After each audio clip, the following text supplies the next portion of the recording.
एक जंगल में टुनटुनी अपनी सास बबली कबूतरी और अपनी बेटी सुनहरी के साथ एक टूटे फूटे घोंसले में रहा करती थी, क्योंकि टुनटुनी की पति टुन्नू को शराब की बहुत बुरी लत लग गई थी और उसने अपनी शराब के लत में आकर अपना सारा घर बार दांव पे लगा दिया था, जिसकी वजह से उन दोनों सास बहू को अपना घर बार छोड़कर सड़क पर इधर उधर भटकना पड़ा। और सड़क पर रहते रहते उन दोनों सास बहू ने मिलकर रोड पर ही अपना छोटा सा घोंसला बना लिया और उनके घोंसले के पास ही घना जंगल था, जिसमें से वो दोनों सास बहू लकड़ियां काट कर रोजाना बाजार में बेचा करती थी और अपने परिवार को किसी तरह से 2 वक्त की रोटियां खिलाया करती थी। ऐसे ही एक दिन टुनटुनी अपनी बेटी को खाने के लिए रोटी और प्याज देती है। ये देखकर सुनहरी गुस्सा हो जाती है। क्या माँ, आज फिर से आपने मुझे हमेशा की तरह रोटी और प्याज दी है? खाने के लिए मैं रोज रोज ये सूखी रोटी खाकर बोर हो चुकी हूँ। माँ, मुझे खाना नहीं खाना। ऐसा नहीं कहते बेटा, तुम्हें नहीं पता तुम्हारी दादी और मैं इस 2 वक्त की रोटी के लिए कितनी मेहनत करते हैं। मुझे आपकी बकवास नहीं सुननी है माँ, और ये रूखी सूखी रोटी खाने से अच्छा है मैं पानी पीकर ही सो जाऊंगी। इतना बोलकर गुस्से में खाना छोड़कर सुनहरी उठ जाती है और मटके से पानी निकालकर पीने लगती है। और जैसे ही वो अपनी टूटी फूटी खाट पर जाकर सोती है तो खाट गर्म होने की वजह से वो गुस्से में उठकर अपनी माँ से कहती है, पता नहीं भगवान ने मुझे किन गरीबों के घर में पैदा कर दिया है। इस टूटे फूटे घोंसले और तपती हुई गर्मी में मुझे चैन से सोने को नहीं मिलता और न ही हम लोगों के पास हमारे मनपसंद का खाना मिलता है। अपनी बेटी की ऐसी कड़वी बातें सुनकर टुनटुनी की आंखों से आंसू आ जाते हैं। ऐसे ही कुछ दिन और बीत जाते हैं और जब एक दिन टुनटुनी उसकी सास जंगल में लकड़ियां काटने जाती है तो टुनटुनी अपने सास से कहती है, माँ जी, देखिए ना, कल तक यहाँ पर कितनी हरी भरी घास थी, लेकिन आज धूप की वजह से कितना सूखा पड़ा है।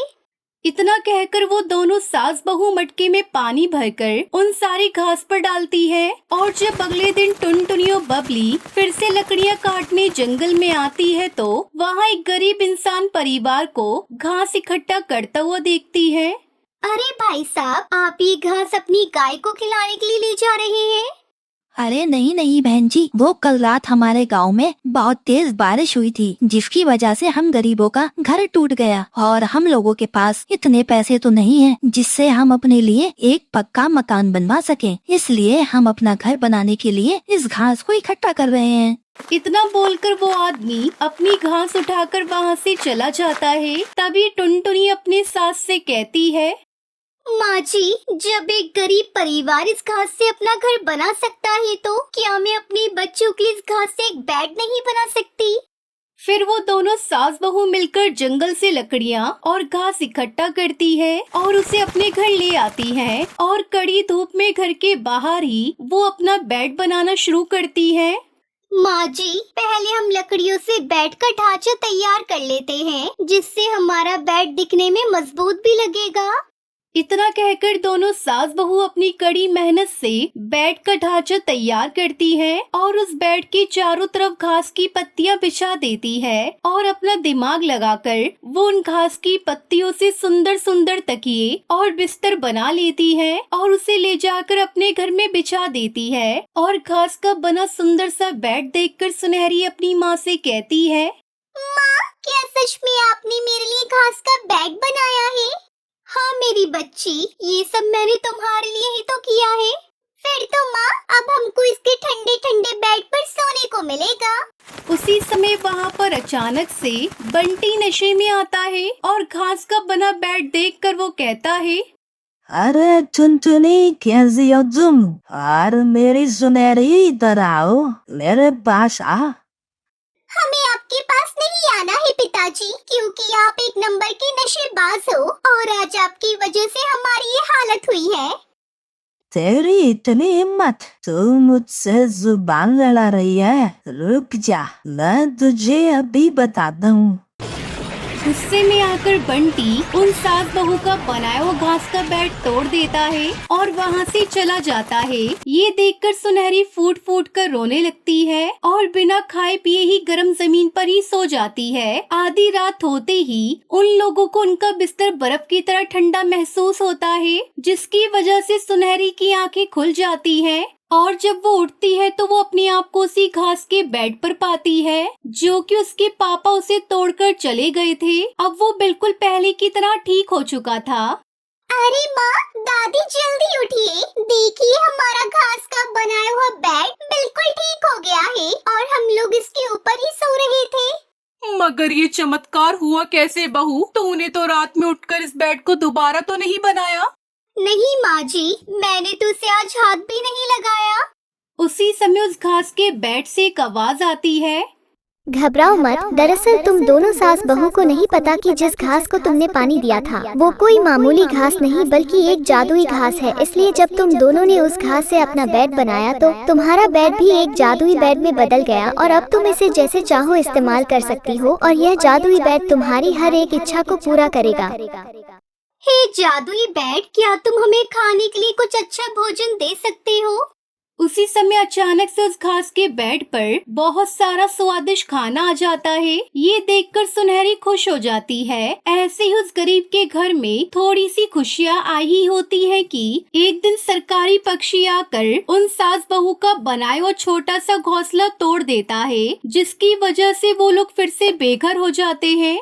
भगवान, पता नहीं आप कब तक हम गरीब लोगों के साथ ऐसा ही करते रहोगे? कब तक हम लोगों के सर से छत छीनते रहोगे? बहू, अब हम लोगों को क्या होगा? माँ जी, आप चिंता मत करिए, ऊपर वाला जो भी करता है हमारे अच्छे के लिए ही करता है और शायद हम इसलिए इस टूटे फूटे घर से बेघर हुए हैं क्योंकि अब हम उस जादुई घास के बेड की मदद से अपना एक अच्छा बड़ा घर बना सकते हैं।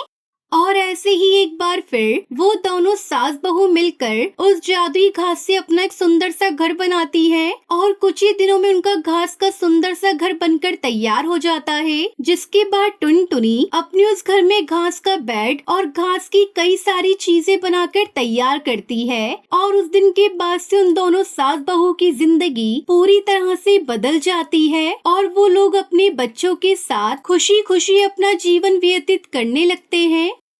सुंदरवन के गांव में एक कालू नाम का किसान कौवा रहता था। उसकी पत्नी का नाम टुनटुनी था। कालू कौवा बहुत ही मेहनती और ईमानदार था।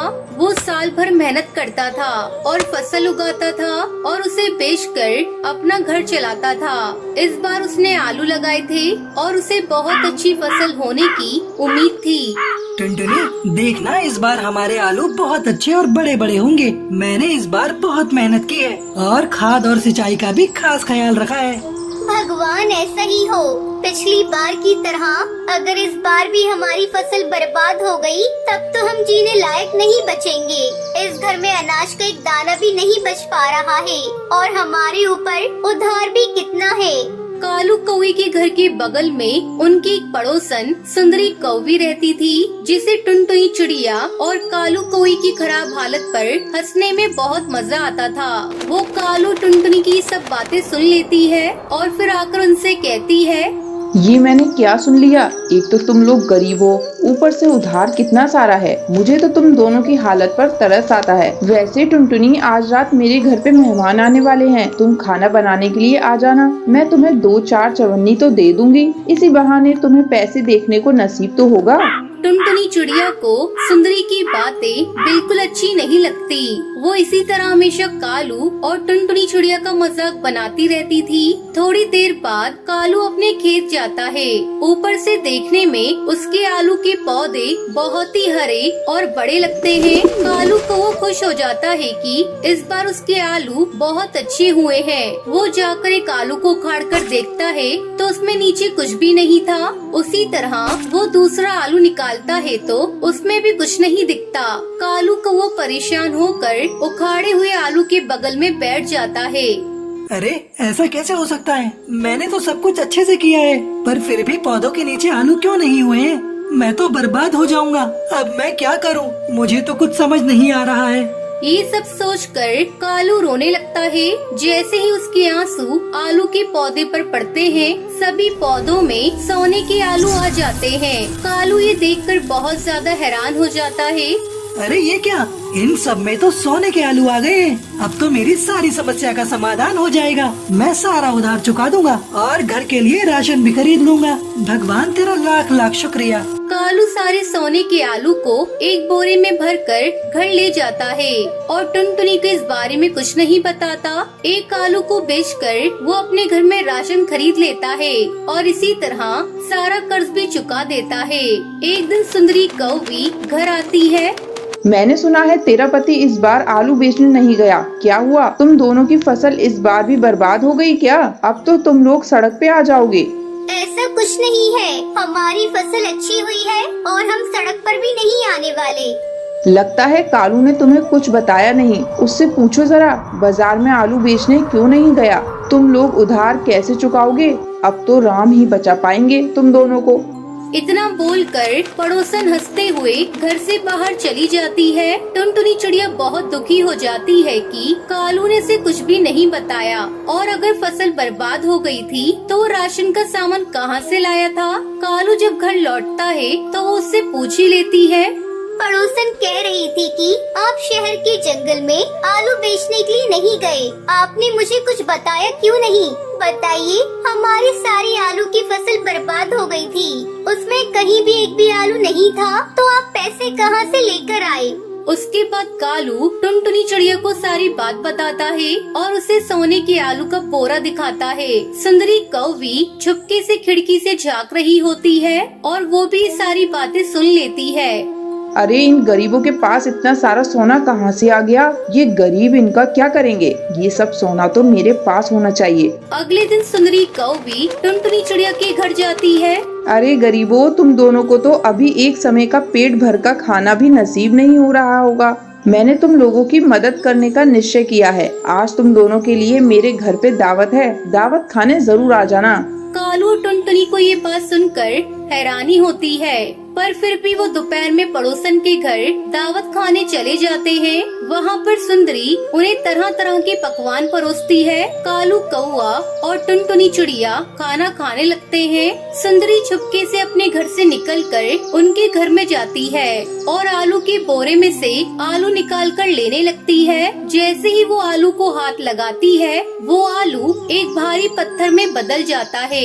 वो पत्थर पड़ोसन के पैर पर गिर जाता है। मेरा पैर! सुंदरी कौवे की चिल्लाने की आवाज सुनकर कालू टुनटुनी अपने घर वापस आते हैं। वो देखते हैं कि पड़ोसन क्या करने की कोशिश कर रही थी। तभी मैं सोच रही थी कि जिसने आज तक हमें कभी दावत पर नहीं बुलाया, आज वो हमें इतनी शौक से स्वादिष्ट खाना क्यों परोस रही है? ये हमें उधर उलझाकर रखना चाहती थी ताकि हमारे सोने के आलू चोरी कर सके। अरे पर इसके छूते ही आलू पत्थर में बदल गया।